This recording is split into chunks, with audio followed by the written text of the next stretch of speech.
Important announcement. Today is the blue moon. Tonight, it's one of those times, rare times, which it is the blue moon.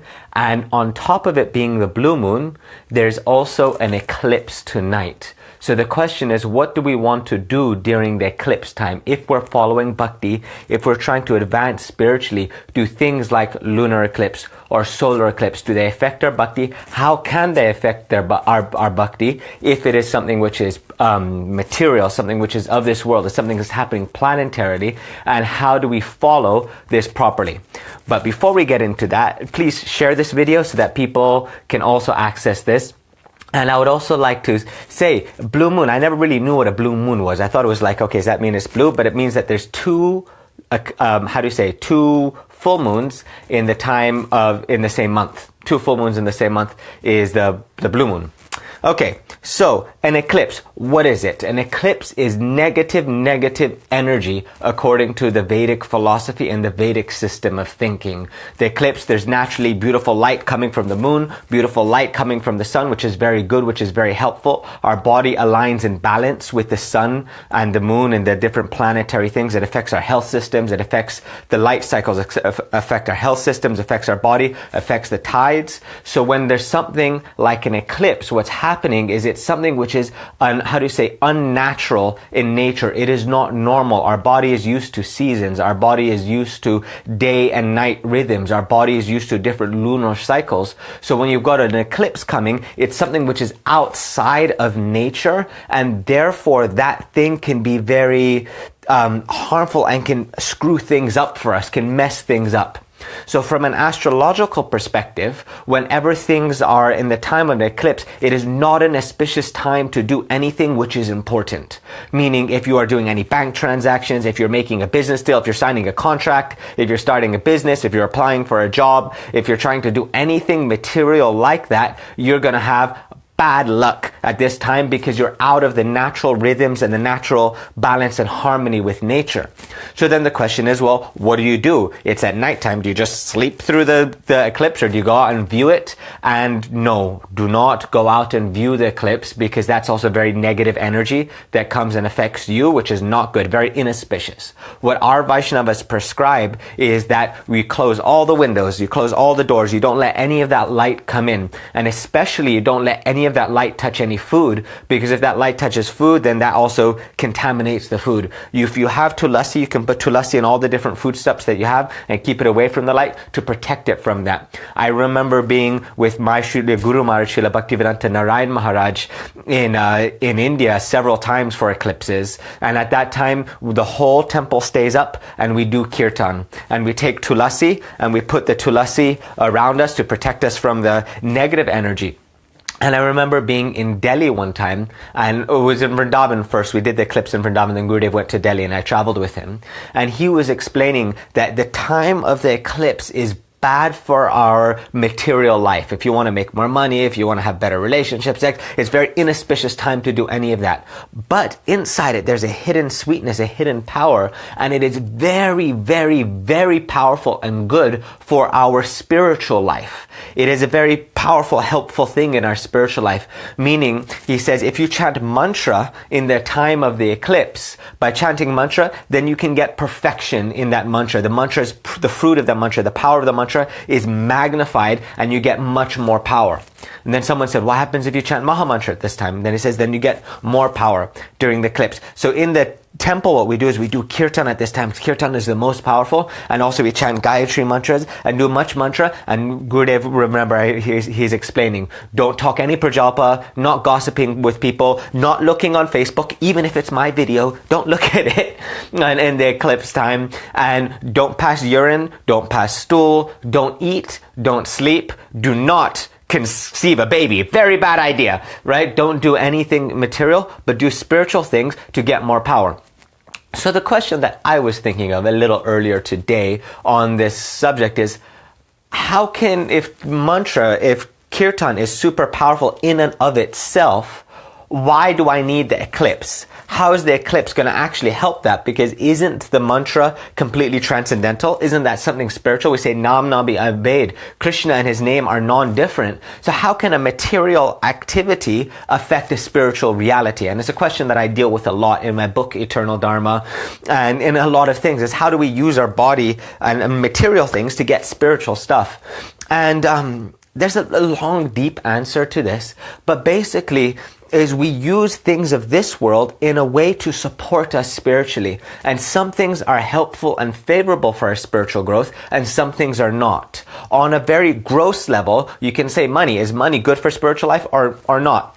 Spiritual life doesn't depend on it, but if you have money and you're able to get on a plane ticket, that is helpful. Then you can fly to India, you can fly to the Dham, you can go associate with the Vaishnavas, and it's something which can be useful on our spiritual life. Just like good health. Is good health an essential necessity for our spiritual life? No, you can get bhakti if you have bad health, but if your health is in balance, if your health is in harmony, one of the side effects of practicing Ekadashi Vrata and many of the other things we do is to keep our physical and subtle bodies in balance and in harmony, then we're not distracted by the pains of this world, and we're easily able to maintain a God consciousness and a connection with Krishna and the divine. So on a more subtle level, there's different influences that are constantly influencing our body, constantly influencing our mind, constantly influencing our state of being. And spiritual life is very much about coming to the place of sattva gun, or to the mode of goodness, where we're in a place which is peaceful, we're in a place which is balanced, and we have our consciousness or our subtle body, our reality is in a space where which we can cultivate a higher spiritual state of being or higher spiritual state of awareness. So some things are favorable and helpful for that, and some things are not. Some things work against that. So what does that have to do with an eclipse? An eclipse is a very special time period, which is a very mystical time period in a sense, where the portion of the mantra that is mystical, the portion of the mantra that is energetic, is about prana, deals on the subtle body, it is not spiritual, that gains extra more vibrancy. It's a much more powerful time for us to be able to focus our energy, and then that's kind of a material support to be able to cultivate our Krishna consciousness. And that's what, Krishna consciousness is. Our consciousness, our chitta, our state of being, our state of awareness is to be naturally inclined to the divine. So I'm going to continue and explain that in a little bit more depth with the elemental spectrum. Based on one verse of the Bhagavad Gita, I extracted from the Vedas. It's actually Sankhya Yoga, described also in the Srimad Bhagavatam, about the 8 elements and how they interact with each other to bring this even more kind of clarity and more power, and how that helps in their spiritual life. But the essence I already spoke. But if you're going to stay on, I'm going to explain that. But go to mybhakti.org if you did not know that the eclipse was coming up. Because if you didn't know the eclipse was coming up, you should know that. And you can get notifications on that on your phone. Digital Vaishnav calendar, Google Calendar I created on mybhakti.org. I put the link in the thing. And then you can always know when all the special days according to Pure Bhakti are coming up. So, and then also please share this for other devotees.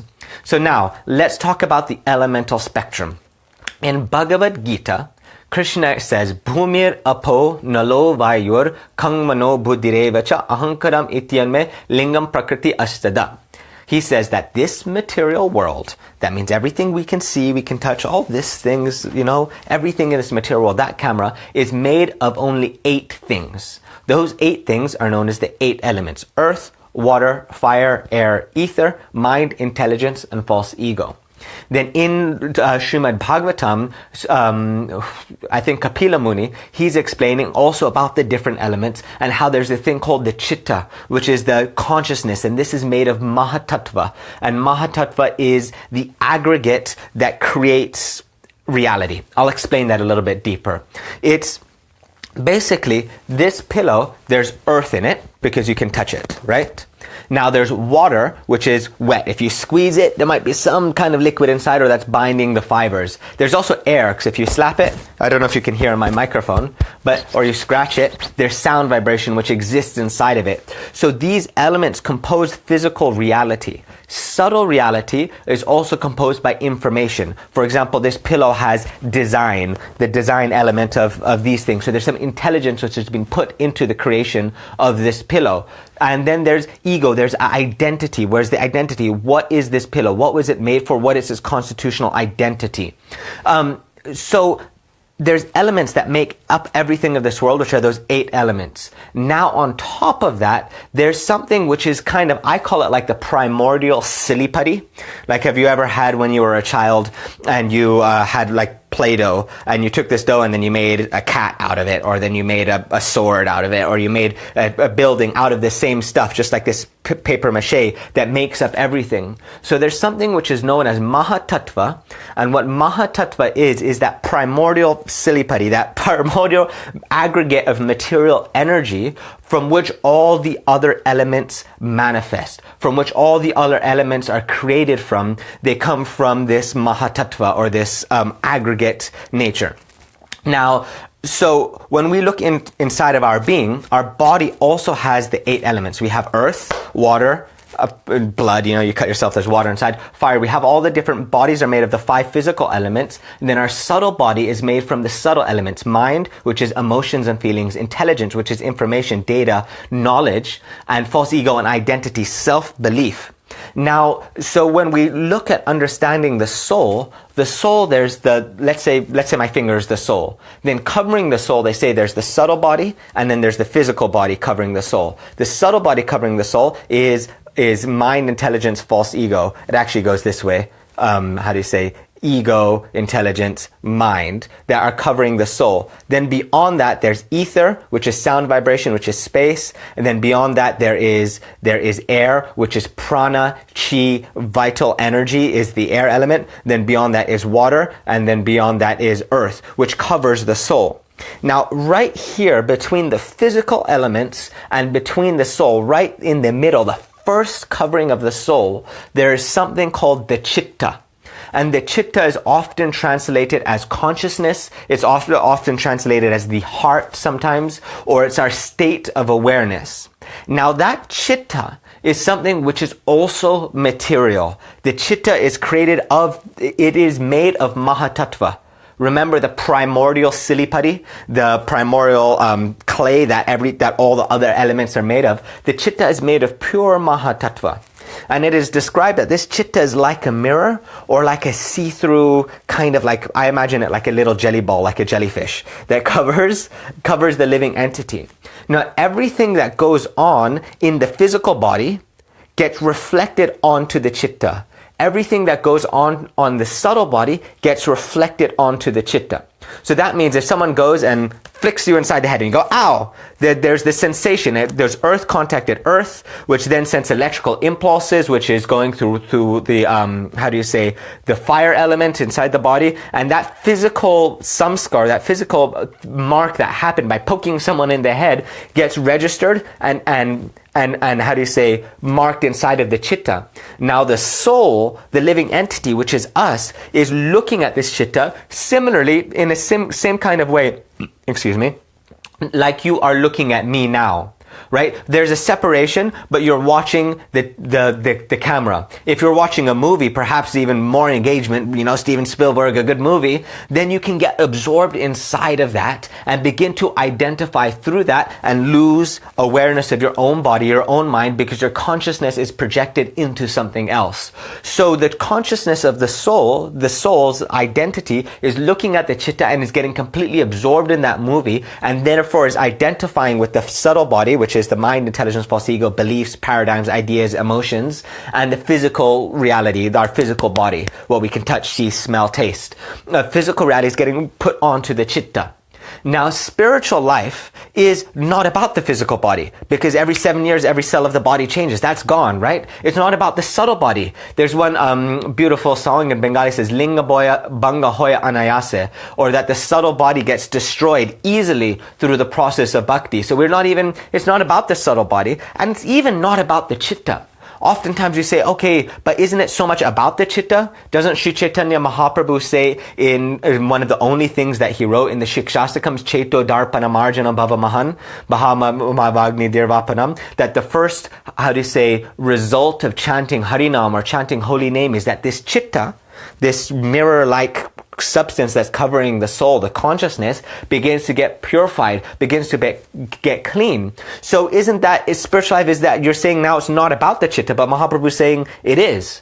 Really what spiritual life is, Nityasiddha Krishna Prem Sadhya Kabunai. This love for Krishna, this love for Srimati Radhika, for Mahaprabhu, for Nityananda, this is not something that comes externally. It's not something that exists outside of the soul. It is inherently constituted in the very nature of the soul.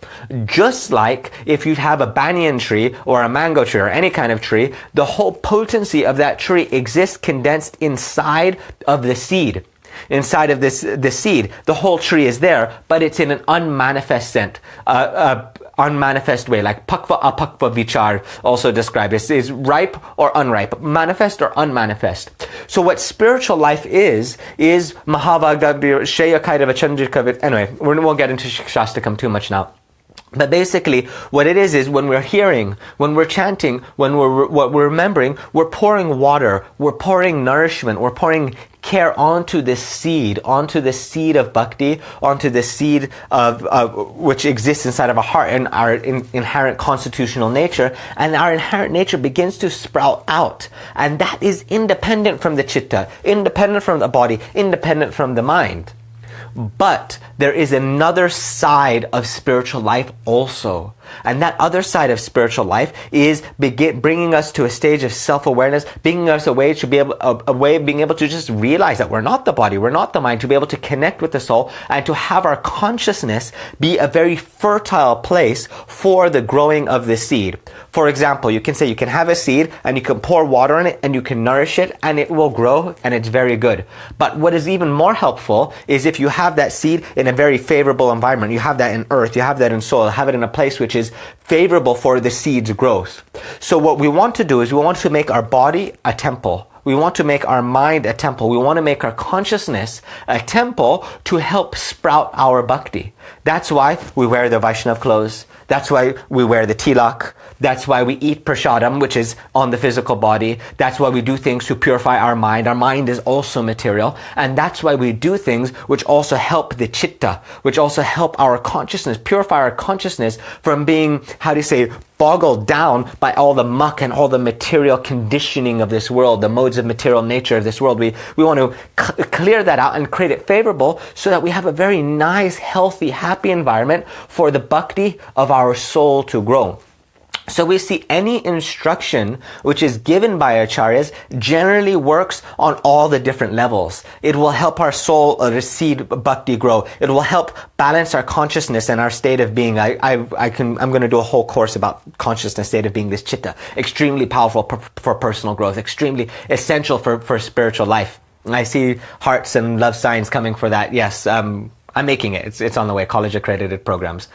And also anything that the Vaishnavas do is also for our body and for our balance. So now what we're talking about is the blue moon, the lunar eclipse that is happening tonight, once very, very rare occasion. So when we're following what Gurudev gave us, which is not peeing, not pooping, chanting, not sleeping, staying awake, doing kirtan, perfecting our mantras, it's working on all those different levels. On one level, just the power of the holy name is working on the soul level. Then on the body level, we're not doing things which are unhealthy for our body. We're not doing things which are unhealthy for our mind. We're not doing things which are unhealthy for our subtle body and our physical body. I remember one of the first times I came along with this eclipse. I'll tell you this personal story. I was in Mathura and we were staying there and they're like, we're staying up for the eclipse to do kirtan. And I thought, I don't know, astrology, I don't believe that. Bhakti is above all of this. And tomorrow I have a very important day. I've got to go to I think it was the Australian embassy. It's when I was touring around the world. And I had to go get a visa, so I'm like, I'm going to sleep. So I tried to sleep. I had the worst sleep of my life. I could not sleep the whole night. And then when I went to Delhi, it was a complete waste of time. Everything was destroyed and useless. And I was like, oh my gosh, I need to listen to this eclipse stuff because my material stuff was destroyed. It did not work. So one of the reasons, so our Vaishnavas are telling us, don't try material stuff. Our whole lifetime we're giving to do material things. Our whole lifetime we're doing to advance our monetary gain, to advance our material lives. Now, don't do that. It's not going to work anyway. Don't waste time with this. Just give your time and energy for bhakti. And then also on a mystical level, I don't want to speak too mystical here in this class, but on a mystical level, mantra, like for example, chanting, it works on the soul. It works on the body and the mind to calm ourselves. I teach the Maverick meditation method, which is, you calm your body. It gets rid of stress. It reduces cortisol. It enhances brain function. It does all kinds of things for the physical body. It also fixes our emotions and helps us with psychological issues if you do mantras properly. So it can also help us on that level and helps us on a soul level. Mantras, but there's another part of mantra which exists, and that is the mystical side of mantra. That's the voodoo side, you could say, or the side where there's like the magical side, the part where you're talking about ghosts, where the type where you're talking about mystical siddhis and powers and magic. And that also exists as a side effect of mantra. We don't do it for that, but that's part of it. But we want to have that be able to be supportive on our bhakti. So in this time of the eclipse, that part gets enhanced. So the mantra becomes more vibrant, more potency. So then our body and our mind and our chitta is even much more favorably disposed for us to be able to go deep into our meditation and connect with Krishna inside of our heart through the process of mantra. So I am not sure if that was clear. I try to give a lot of information in a condensed form on these webcasts. If you get my book, Eternal Dharma, I have the main course of the book, the middle section of the book is all on the elements. I have a chapter on each of the elements, one on earth, water, fire, air, ether, and how you can use that to advance your material life and how to advance your spiritual life and use it. But I hope this is helpful. I know it is annoying to stay up at night and to do it like, oh my gosh, I have to wake up in the middle of the night. Isn't sleep so important? Which it is, but it is worth it for practicing these mantras. So share this video. Go to mybhakti.com. If you did not get the on your phone digital Vaishnav calendar in your time zone, you can, not mybhakti.com, excuse me, mybhakti.org. Someone else has got .com. mybhakti.org. Go there for that. And if there are any questions, you can ask it here and I will answer any questions, but otherwise I'll be going away. Someone's watching. Hey, a lot of my friends. Haribol. Haribol. Hey, Madhu. In Miami. Dandavats. Nice devotees. Pranam. That's any questions? No. Okay. Well, this is a once in a blue moon webcast. Haha, get the joke. It's the blue moon coming up. Anyway, Dandavats. Haribol. Jai Ho. Jai Shri Gurudev. Jai Vaishnav.